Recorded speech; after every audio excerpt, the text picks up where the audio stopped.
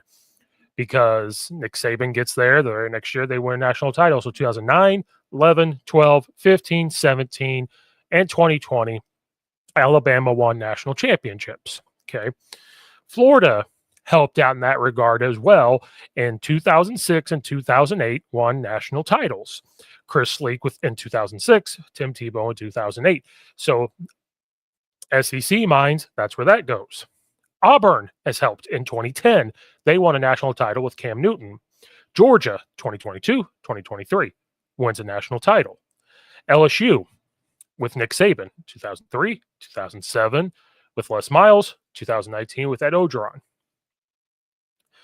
Tennessee hasn't won one since 1998, and Ole Miss hasn't won one since 1960. The most recent national champion for the Big Ten was Ohio State. They won it this past year in 2024. The year before was Michigan. So the last two national titles have been Big Ten, not SEC. The most recent national championship before Michigan's 2023 was Ohio State in 2014. So that's kind of where SEC comes in. Right after that moment, they start to say, well, after 2014, you have Alabama for a couple seasons. You have LSU for the one season. Clemson's in there, winning national titles. They're in the ACC. That's the most recent one. Ohio State, 2002. Michigan, 1997. Minnesota hasn't won one since 1960. Illinois hasn't won one since 1927. Michigan State, 1966. Iowa, 1958. So they start to say SEC is better as of recent. Okay, that argument can be made. But now we start to dabble into the LeBron, Jordan-esque conversation. They start to say Jordan's championships don't matter. It's this, it's this. I still have to lean towards Big Ten as more national titles. And yeah, I know recently, but you take Nick Saban away from Alabama. Does Alabama win from 2009 to 2020 all of those national championships? I don't think so, right? So to me, you take those away. Let's say Alabama squeaks one out with a different head coach, and let's say it's 2010 or whatever it is, or 2011. And you keep everything else the same, okay, you're knocking off a bunch of national championships. LSU would squeak in 2007 and 19. Georgia, 2022, 2023. Florida, they kept theirs 2006, 2008. Auburn, 2010. So it's putting them in a different position. So I know as of quote-unquote recent, when does recent start, though? From the 1990s, or does it start from 2000, or is it 2005? Is it 2010? You pick. It does kind of lean towards football-wise. SEC is starting to show that because they're gearing towards national championships. But Big Ten versus SEC in bowl games, I believe, kind of leans towards the Big Ten a little bit.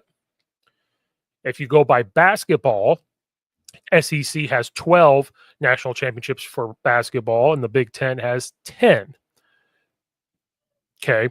So it kind of leans for that. Pac-12 has 15, if you're leaning that way. Them and the ACC have 15. So pretty close there.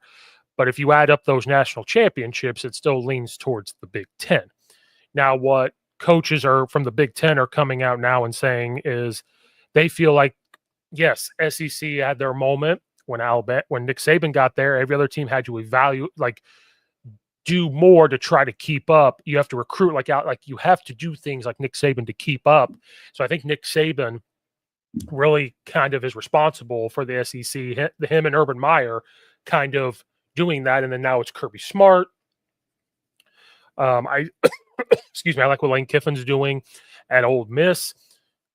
So they kind of brought that up. What they're saying now in the Big Ten is look at our two, national championships. I don't like Ohio State, but for Big Ten purposes, they won a national title. Michigan won it the year before. So it's right there.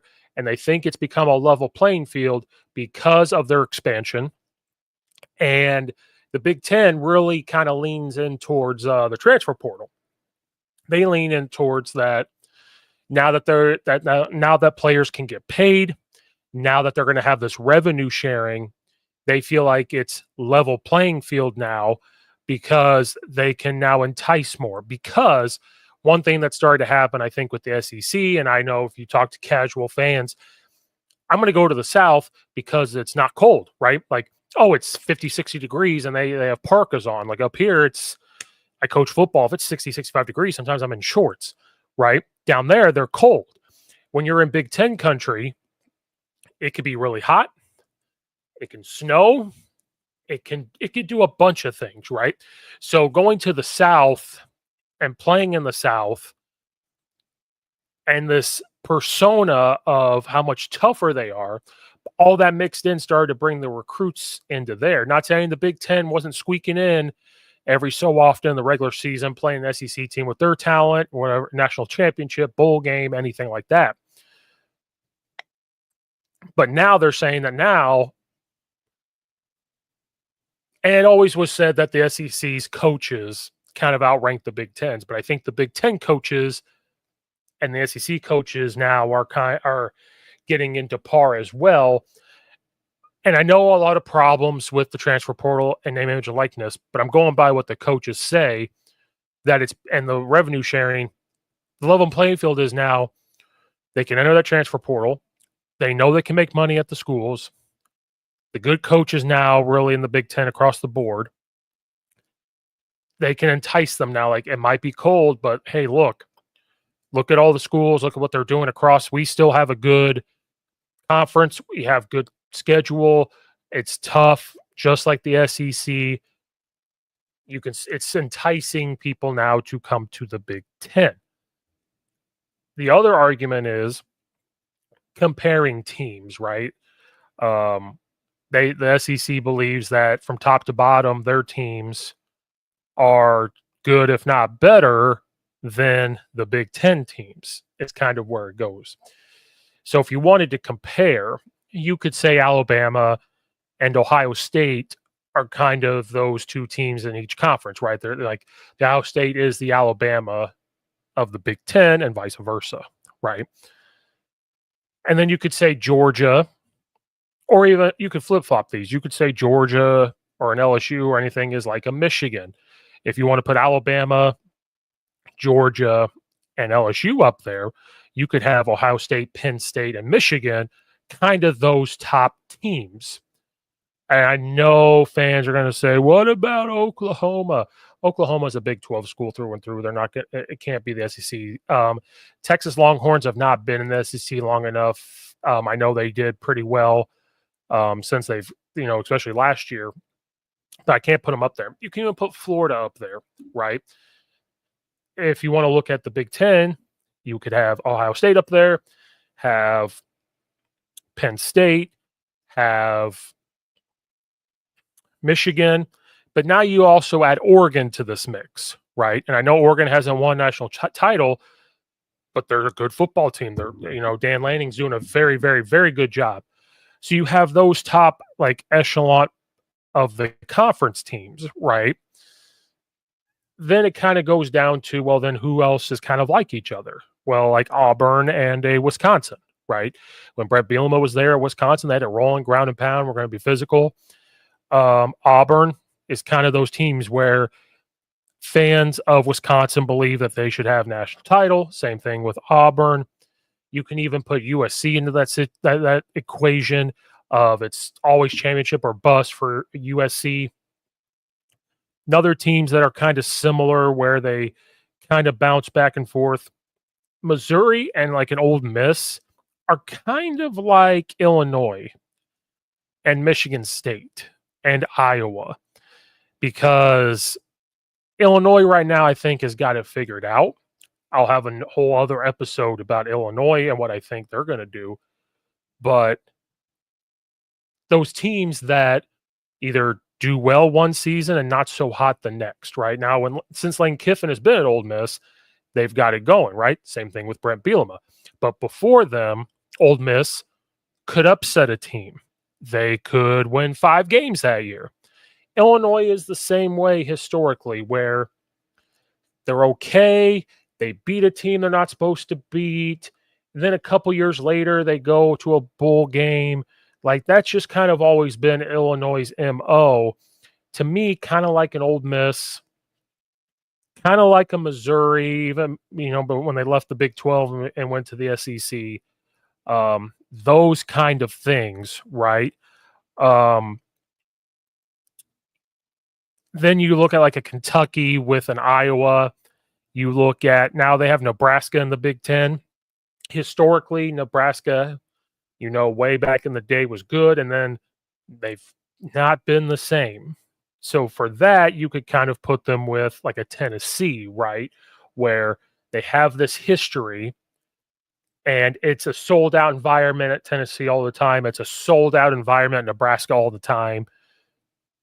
And they can have decent seasons or they're right on the cusp of having a really dominant season and then something goes wrong, whether it's the type of head coach they have, their schedule, anything like that. With your like Texas A&Ms, you could put that with like a Michigan State, or even like a Washington now, where they have good seasons, they're electric, but then they just come across that team that has just a little bit more talent than them because Texas A&M deals with recruiting around everybody in the South. Washington, it's just hard to recruit to the state of Washington, how far they have to go. And this is before name, image, and likeness and all that stuff. Your Rutgers, I know they're getting it rolling right now, but like your Rutgers can go with like a South Carolina type of deal, and your Vanderbilts. Now you have UCLA in the mix. You can throw them in with those type of teams as well. Northwestern, Minnesota, Maryland, Indiana. Those teams are roped in there with the Vanderbilts, the South Carolinas, the Missouris, the Kentuckys, the Arkansas, those type of things. So for me, the conference is very similar. They're very similar. And I know SEC people are going to say, well, Indiana's worse than them, Illinois and everything. This argument is very hard to make for any side because we want to look at the history, but we also want to look at what's happening with this name, image, and likeness, now with this revenue sharing, where, yeah, these two conferences are really controlling everything now. And there's great teams in the Big 12. There's, Clemson and the ACC. There's a lot of good football teams there. I like the Pac-12 teams, but with the money and the TV contracts and everything, these two conferences really are up there, right? So to me, you have a lot of similarities here. And it's hard to pinpoint exactly what team is exactly like what. That's why I was trying to categorize them the best I could. Because it's not the real Big Ten where there was only 10 teams and SEC only had so many. But they're very, very similar in their history. They're very, very similar in their type of seasons. So to me, it's very hard to sit here and say which one is exactly better than the other, especially if you took Nick Saban out of the equation.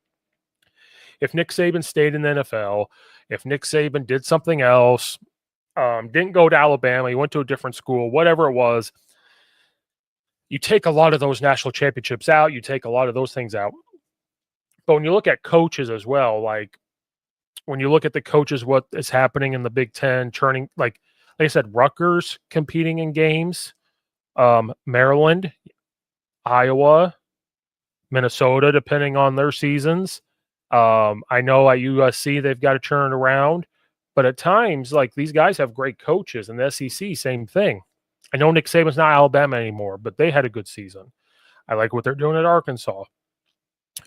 Georgia, obviously, LSU, Michigan State's got a new coach, or Mississippi State, sorry.